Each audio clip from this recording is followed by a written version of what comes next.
Bonjour mes amis, deuxième épisode aujourd'hui. Toujours le 1er novembre. Cette fois-ci, une histoire ancienne.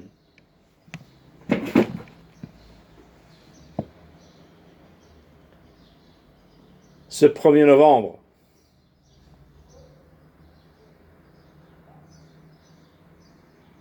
unique. Ce 1er novembre, dont tout le monde parlait, parle et parlera.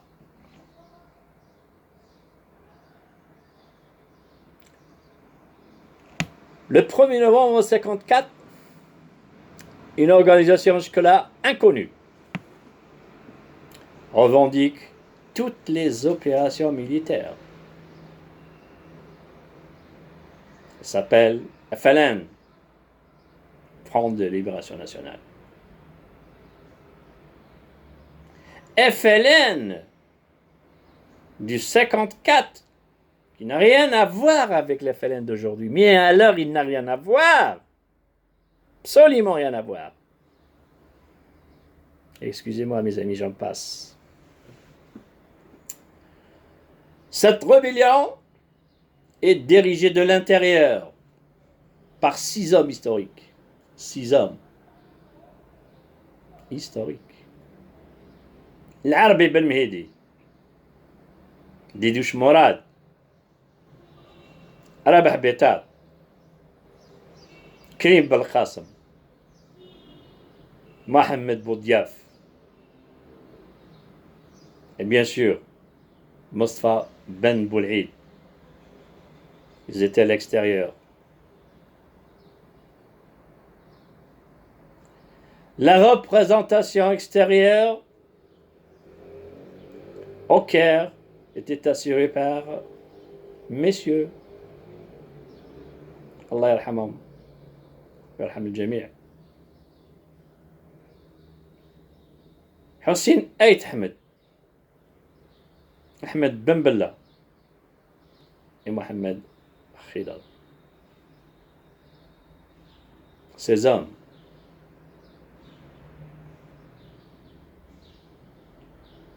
sont tous issus d'une organisation.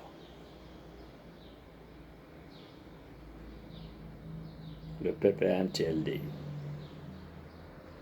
Parti du peuple algérien, mouvement pour le triomphe des libertés. Tous sont issus de ces organisations.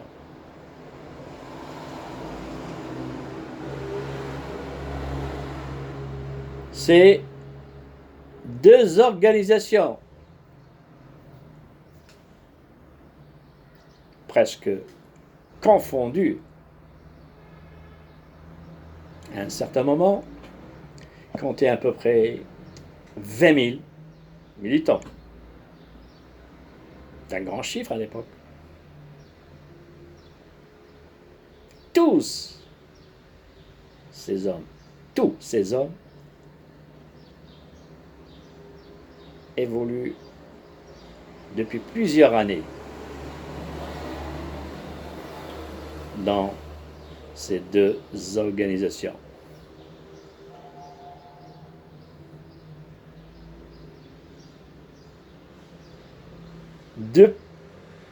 Depuis plusieurs années, je dirais, ils activaient dans la lutte politique prônée par ce parti et les organisations animées aussi depuis les années 1920. Oui, depuis les années 1920.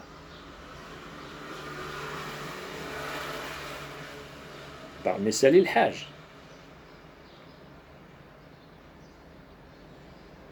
qui était l'ENA, l'étoile nord-africaine,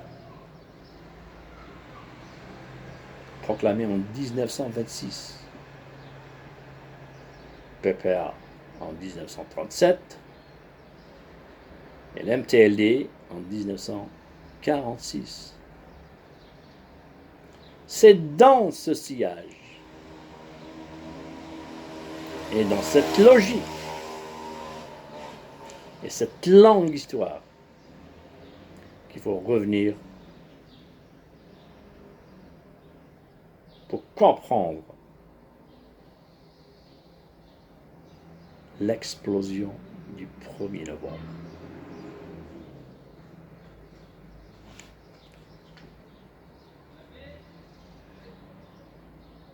Souvenons-nous qu'après la Première Guerre mondiale, les premiers immigrés algériens arrivent en France, chassés par la misère. Et la promesse de plus grande liberté politique.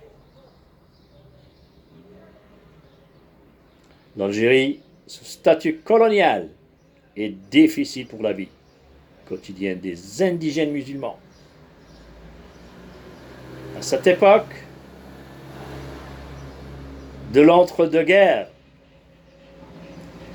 les Kabyles sont les plus nombreux en situation d'exilé. Et il n'est donc pas étonnant, pas du tout étonnant, de les trouver en position de force dans la première organisation indépendantiste, l'Étoile nord-africaine. Fondée à Paris en 1926, avec le soutien actif du PCF, Parti communiste de France à l'époque.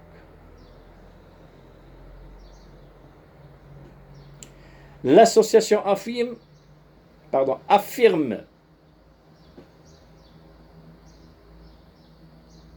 que son but fondamental est la lutte pour l'indépendance totale de chacun des 3 pays, Algérie, Tunisie et Maroc.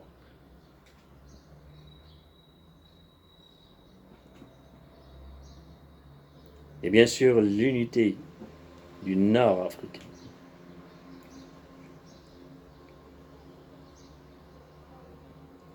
L'ENA, l'Étoile nord-africain, qui est alors le seul mouvement à réclamer ouvertement l'indépendance de l'Algérie. Comptait donc dans ses rangs de nombreux Kabyles. Et le paradoxe que veut qu'il soit dirigé par un homme de Tlemcen, ville située dans l'ouest du pays, comme vous le savez, qui s'appelait Messal el-Hajj, né en 1998. Pardon, 1898. Oui, 1898. Fils d'une famille d'artisans, poterie,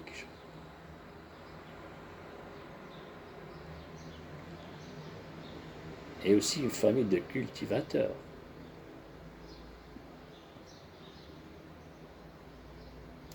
L'Étoile nord-africain est déçue au mois de novembre 1929 par le gouvernement français. Elle est accusée de propagande submersive contre la France. Prétexte toujours pour la France. Elle trouve toujours des prétextes. Elle les trouve même maintenant, actuellement, en ce moment, nowadays.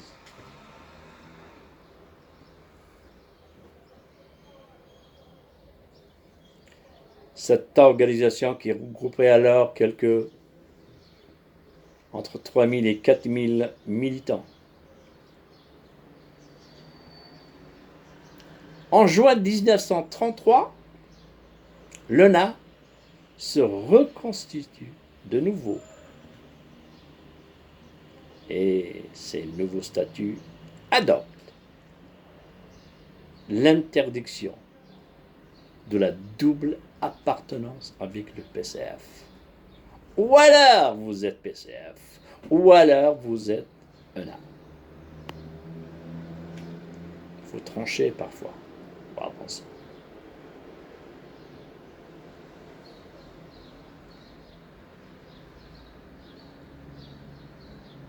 Elle rompt catégoriquement avec l'organisation communiste. Les immigrés algériens qui ont jusque-là suivi des règles tracées par d'autres décident de construire leur propre route. Leur propre route. Et bien sûr leur propre avenir.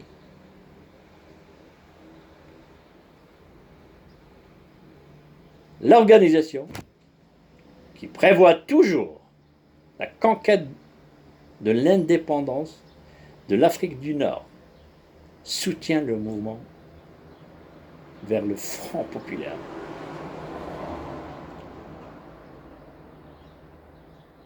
Mais se montrera très vite inquiet, puis déçu de l'attitude de ses représentants vis-à-vis du problème colonial.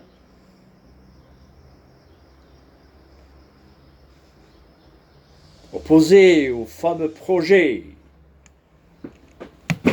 connu sous le nom de Blume Violette, qui vise à accorder l'égalité politique à une faible proportion de la population algérienne, quelques 20 000 personnes titulaires de certains diplômes, de certains grades ou distinctions militaires.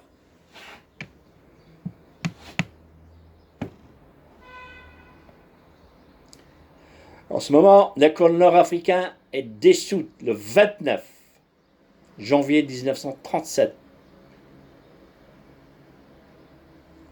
Cette dissolution de l'association,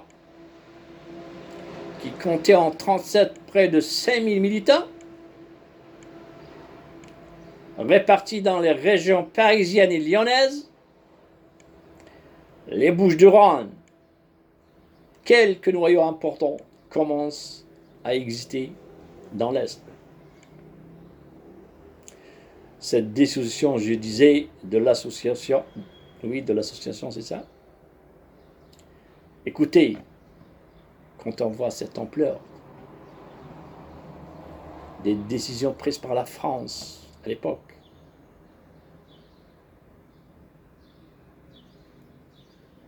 on comprend bien. On comprend bien pourquoi la France voulait toujours rester en France, plutôt en Algérie.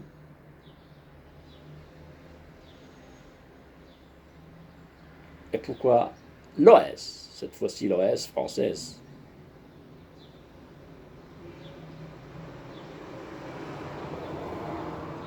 a voulu tout détruire avant de sortir. Quand on revient à cette histoire du 1er novembre, on dit que pour comprendre l'explosion du 1er novembre, il fallait vivre sous la pression dictatoriale, sous la menace quotidienne.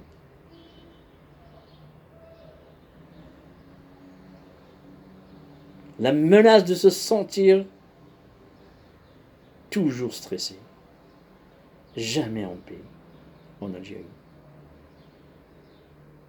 Cette menace qui continue à l'époque a mis à pied l'explosion du 1er novembre. Alors je disais, à partir de tous ces sentiments qu'avaient ces hommes du 1er novembre, Désormais, la priorité est donnée à l'action politique sur le sol algérien même. Et dans ce cadre,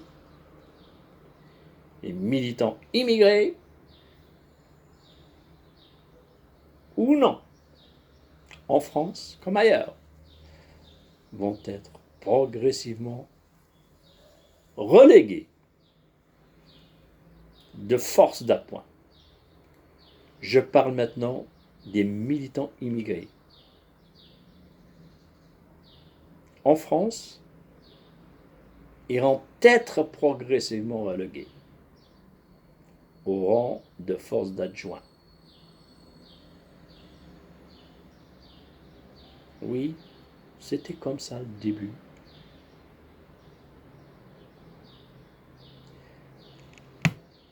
À partir de tout cela, si on parle un petit peu de la crise du PPA-MTLD,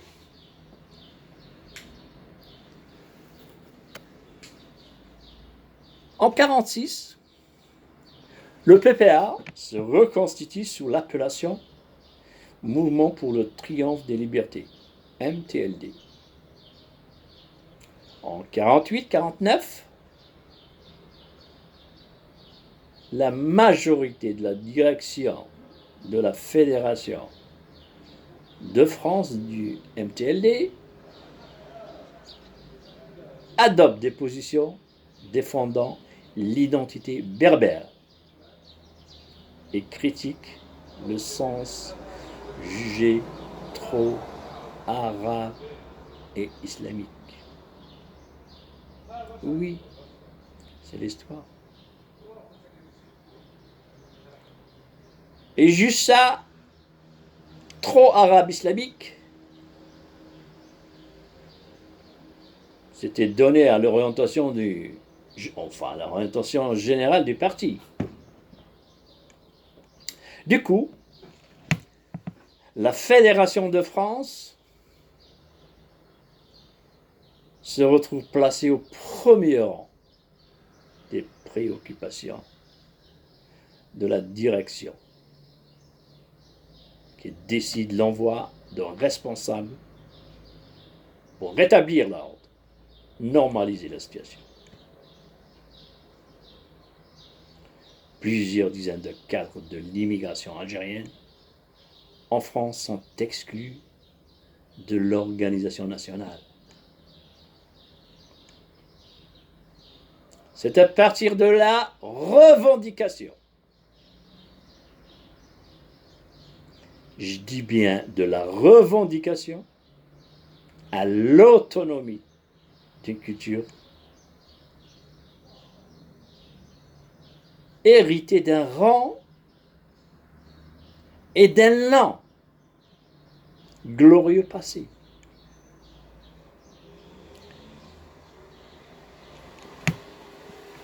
À partir de titres transmis par l'histoire, que le mouvement dirigé par Missali el-Haj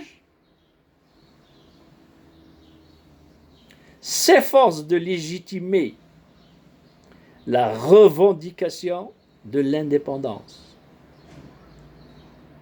Dans ce sens, l'arabo-islamisme apparaît comme un retour aux sources de la morale ancestrale.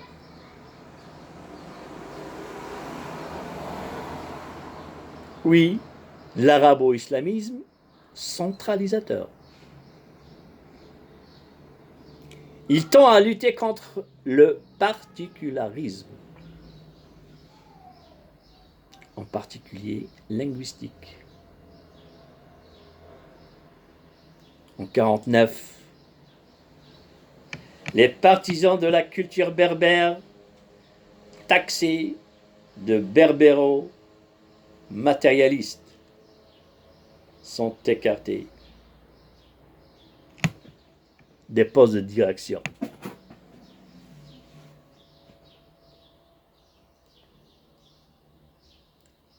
Arrêtons-nous ici.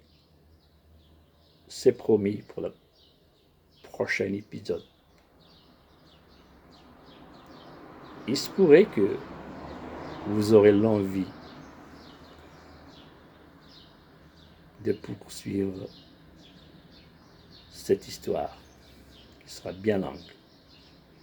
Au revoir mes amis, à la prochaine.